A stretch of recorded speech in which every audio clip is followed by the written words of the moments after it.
Hello सभी लोगों, film वाला में आपका फिर से स्वागत है। आज हम बात करने वाले हैं 2019 की एक हॉरर थ्रिलर फिल्म मेटामॉर्फोसिस के बारे में। पहले ही वार्निंग दे देते हैं, इसमें स्पॉयलर्स होंगे, तो रेडी हो जाओ। ये कहानी शुरू होती है एक बेहद प्यारी सी लड़की के सीन से, जो अपने कमरे में बिल्कुल अकेली सो रही होती है। वो गहरी नींद में होती है कि अचानक कोई उसका कंबल झटके से खींच लेता है। इसी झटके से उसकी नींद टूट जाती है और उसकी आंखें खुल जाती हैं। जैसे ही वो घबराकर उठकर देखने की कोशिश करती है, उसी पल कोई उसके बाल कसकर पकड़ता है और उसका सिर जोर से तकिए में दबा देता है। यह हरकत कोई और नहीं बल्कि खुद उसका पिता करता है। उस लड़की को समझ ही नहीं आता कि उसके साथ ये सब क्यों हो रहा है। कुछ ही पलों बाद उसका पिता वहां से चला जाता है और वो लड़की सदमे में वहीं रह जाती है। अगली सुबह का सीन आता है जहां हम उसकी मां को किचन में खाना बनाते हुए देखते हैं। उस लड़की का नाम मैरी है। मैरी चुपचाप बैठी हुई कल रात की घटना के बारे में सोच रही होती है। उसके दिमाग में बार बार यही सवाल घूम रहा होता है कि जो कुछ भी उसके साथ हुआ, क्या उसे अपनी मां को ये सब बता देना चाहिए। तभी उसकी बहन और उसका छोटा भाई नाश्ते की टेबल पर आकर बैठ जाते हैं। कुछ देर बाद उसके पिता भी वहां आ जाते हैं और ऐसे व्यवहार करने लगते हैं जैसे पिछली रात कुछ हुआ ही नहीं था। ये सब देखकर मैरी मन ही मन सोचती है, कल रात तो ये मुझे इतनी अजीब और गंदी नजरों से देख रहे थे, फिर आज ये इतना नॉर्मल कैसे हो सकते हैं। इसके बाद मैरी चुपचाप टेबल से उठती है और वहां से चली जाती है। तभी उसकी मां गुस्से में या किसी अजीब हालत में खाना लाकर टेबल पर जोर से पटक देती है। मां खाने को इस तरह खाने लगती है जैसे उसने कई दिनों से कुछ खाया ही न हो। उसके इस अजीब व्यवहार को देखकर उसके बच्चे सहम जाते हैं। तभी उसका बेटा अचानक खाना थूक देता है और कहता है कि खाने में बहुत ज्यादा नमक है। ये सुनते ही मां उसी प्लेट को उठाती है और पागलों की तरह उसी खाने को खाने लगती है। अब सवाल ये है कि आखिर इस परिवार के साथ इतनी डरावनी और अजीब घटनाएं क्यों घट रही हैं? अगर बेटा उस खाने को खाने से मना कर देता है और चुपचाप अपने पिता की तरफ देखने लगता है, तभी उसके पिता बोलते हैं, अगर तुम्हारा मन नहीं है तो इसे मत खाओ। पिता की ये बात सुनते ही मां गुस्से से उन्हें तीखी नजरों से घूरने लगती है। मां की आंखों में साफ नाराजगी दिखाई देती है, जैसे ये जवाब उसे बिल्कुल पसंद न आया हो। कुछ पल के लिए वहां अजीब सी खामोशी छा जाती है। थोड़ी देर बाद दोनों बहनें अपने कमरे में होती हैं। तभी छोटी बहन मैरी से धीरे धीरे ये राज बताती है कि हर रात उनके पिता उसके कमरे में आते हैं और उसके साथ अजीब और डरावनी हरकतें करते हैं। ये सब सुनकर मैरी को अपने कानों पर यकीन नहीं होता। उसे समझ में नहीं आता कि उसकी बहन के साथ भी वही सब हो रहा है जो वो खुद हर रात झेलती आ रही है। अभी दोनों बहनें आपस में बातें कर ही रही होती हैं कि अचानक उनके पिता कमरे में आ जाते हैं। वो उनकी बातें सुन चुके होते हैं। उसी पल वो अचानक एक चाकू निकालते हैं और दोनों पर हमला कर देते हैं। घबराकर दोनों बहनें उन्हें धक्का देकर नीचे गिरा देती हैं और अपनी जान बचाने के लिए कमरे से बाहर की तरफ भागती हैं। लेकिन तभी उनके पिता फिर से उनके सामने आ जाते हैं। वो मैरी के बाल कसकर पकड़ लेते हैं और कुछ सेकंड तक दोनों को घूरते रहते हैं। फिर अचानक वो मैरी को जोर से उठाकर दूर फेंक देते हैं। मैरी सीढ़ियों से नीचे जा गिरती है और गहरी चोट लगने की वजह से बेहोश हो जाती है। वहीं मैरी की बहन एना डर के मारे वहां से भागने लगती है।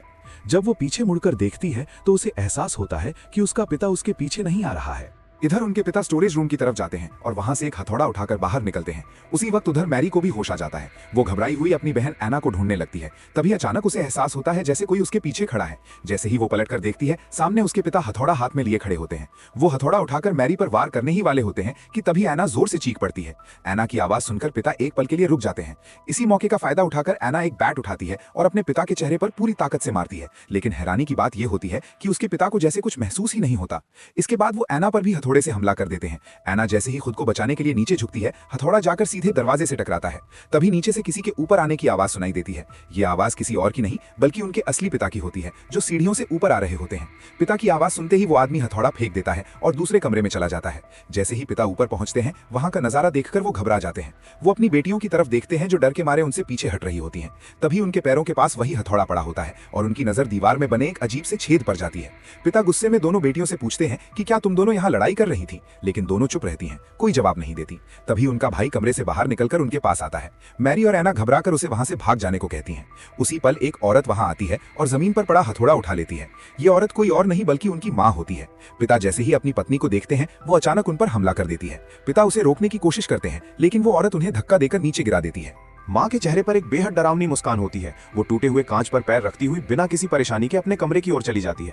तभी नीचे से फिर एक और औरत की आवाज आती है। ये आवाज उनकी असली मां की होती है। वो ऊपर आकर सबसे पूछती है कि यहाँ आखिर हो क्या रहा है। लेकिन अब घर के सभी लोग उससे भी डरने लगते हैं। डरते डरते वे लोग कमरे का दरवाजा खोलते हैं, मगर अंदर कोई नहीं होता। इसके बाद उनकी नजर फर्श पर पड़े हथौड़े पर जाती है। माँ अपनी बेटियों के पास आकर पूछती है कि क्या हुआ है, लेकिन एना और मैरी अपनी ही माँ से सहमी हुई नजर आती हैं। इसके बाद पिता अपने भाई को अपने घर बुलाते हैं। उनका भाई चर्च में पादरी होता है। चर्च के फादर यहाँ आकर उन्हें ऐसी ही कई और अजीब घटनाओं के बारे में बताते हैं, लेकिन पिता का बड़ा भाई इन सब बातों पर विश्वास करने को तैयार नहीं होता। रात होते ही घर के सभी लोग ये फैसला करते हैं कि आज सब एक ही कमरे में साथ साथ सोएंगे, लेकिन आधी रात में उनके छोटे बेटे को टॉयलेट जाने की जरूरत पड़ती है। वो किसी को परेशान किए बिना चुपचाप अकेले ही बाथरूम चला जाता है। उसी दौरान बिल्कुल उसी की शक्ल सूरत वाला एक और बच्चा कमरे में आ जाता है। वो एक चाकू उठाता है और उसके चेहरे पर एक अजीब सी मुस्कान फैल जाती है। उसका इरादा पिता को मारने का होता है, लेकिन वो वार नहीं करता। ऐसा लगता है जैसे किसी अनजानी ताकत ने उसे रोक दिया हो। उस रात किसी तरह शांति से गुजर जाती है। पिता समझ जाते हैं कि वो इस समस्या से अकेले नहीं लड़ सकते, इसलिए वो अपने सीनियर से मदद मांगते हैं। सीनियर फादर आपस में बैठकर चर्चा करते हैं कि आखिर उस घर में चल क्या रहा है। काफी सोच विचार के बाद सभी लोग वहां जाकर प्रार्थना करने का फैसला करते हैं। ये सीनियर फादर इस तरह के मामलों में काफी अनुभवी होते हैं। फादर अपनी टीम के साथ शाम के वक्त वहां जाने की योजना बनाते हैं। अब सभी लोग उनके घर के लिए निकलते हैं, लेकिन रास्ते में एक कौवा अचानक उनकी गाड़ी पर हमला कर देता है। इससे गाड़ी के आगे का शीशा टूट जाता है, गाड़ी का संतुलन बिगड़ जाता है और वो सीधे एक गड्ढे में जा गिरती है। उधर दूसरी तरफ हम देखते हैं कि डैड अपनी बेटी मैरी को बेड से बांध चुके होते हैं। मैरी उन्हें समझाने की कोशिश करती है, लेकिन डैड कहते हैं कि हालात ठीक करने का अब यही एक तरीका बचा है। आधी रात के वक्त फादर खून से सने हुए हालात में उनके घर पहुंचते हैं। वो सबको बताते हैं कि बाकी सभी फादर मारे जा चुके हैं, इसलिए अब जो भी करना है उन्हें खुद ही करना होगा। जब फादर मैरी को बंधा हुआ देखते हैं तो वो अपना काम शुरू करना चाहते हैं, लेकिन अंदर से डर भी महसूस कर रहे होते हैं। पिछली बार जब उन्होंने ऐसा करने की कोशिश की थी, तब उस शैतानी ताकत ने फादर के पूरे परिवार को मार दिया था। उन्हें डर होता है कि कहीं वही सब दोबारा न हो जाए। अगर ऐसा हुआ तो वो अपने भाई का परिवार भी खो देंगे। तभी उनका बड़ा भाई रोते हुए उनसे कहता है, तुम अपना काम करो, हमें सब मिलकर लड़ना होगा, वरना वो हम सबको मार डालेगा। ये सुनते ही फादर मोमबत्तियां जलाते हैं और मैरी पर होली वाटर छिड़कते हैं। होली वाटर लगते ही मैरी जोर जोर से चीखने लगती है। इसके बाद फादर मैरी के सीने पर एक क्रॉस रखते हैं और फिर एक छड़ी से उसे मारना शुरू कर देते हैं। मैरी दर्द से तड़पते हुए चिल्लाती है और पूछती है कि वे उसके साथ ऐसा क्यों कर रहे हैं। फादर मैरी के डैड से पूछते हैं कि क्या वो अब भी इस इलाज को जारी रखना चाहते हैं। ये सब देखकर मैरी के डैड फूट फूट कर रोने लगते हैं। जब एक छड़ी टूट जाती है तो पादरी दूसरी छड़ी निकालता है। आखिरकार मैरी दर्द सहन न कर पाने की वजह से बेहोश हो जाती है।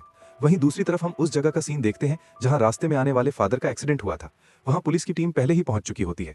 जैसे ही पुलिस वाले गाड़ी से फादर को बाहर निकालने की कोशिश करते हैं, तभी गाड़ी में जोरदार धमाका हो जाता है।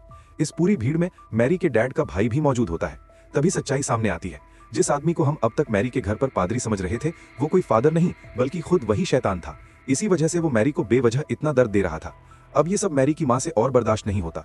वो साफ साफ कहती है कि ये कोई इलाज नहीं है, अगर ऐसा ही चलता रहा तो उनकी बेटी मर जाएगी। ये कहते हुए वो फादर को पकड़ लेती है ताकि वो मैरी को नुकसान न पहुंचा सके, लेकिन डैड उसकी एक नहीं सुनते। वो गुस्से में अपनी पत्नी को जोर से धक्का दे देते हैं और पादरी से कहते हैं कि रिचुअल जारी रखो। इतना कहने के बाद डैड अचानक अपनी वाइफ के पास जाते हैं और उसका गला दबाने लगते हैं। तभी उनकी नजर अपने भाई की तरफ जाती है, जिसके चेहरे पर एक बेहद डरावनी मुस्कान होती है। उसी पल डैड को सच्चाई समझ में आ जाती है। वो शैतान पर हमला कर देते हैं, लेकिन शैतान पलटकर डैड को मारता है और जमीन पर गिरा देता है। जैसे ही शैतान डैड को खत्म करने वाला होता है, तभी असली फादर वहां पहुंच जाते हैं। फादर वहां पहुंचते ही कुछ मंत्र पढ़ना शुरू करते हैं, जिनके असर से बुरी आत्मा कमजोर पड़ने लगती है। मैरी इस दौरान बुरी तरह घायल हो चुकी होती है। वो दर्द में तड़पते हुए स्टोरेज रूम की तरफ बढ़ने लगती है। तभी फादर मैरी के सामने एक शीशा रखते हैं। शीशा देखते ही मैरी के शरीर से शैतान निकलकर भागने लगता है। फादर उस शैतान को अपने ही शरीर के अंदर कैद कर लेते हैं और अपने भाई से कहते हैं कि अब मुझे मार दो। उनका भाई टूटे हुए क्रॉस को उठाता है और उसे फादर के सीने में घोंप देता है। इस तरह शैतान और फादर दोनों एक साथ मर जाते हैं। आखिरकार ये परिवार सुरक्षित बच जाता है और इसी के साथ ये फिल्म भी यहीं खत्म हो जाती है। ऐसे और वीडियोस देखने के लिए सब्सक्राइब करें और नोटिफिकेशंस ऑन करना मत भूलें। Thanks for watching.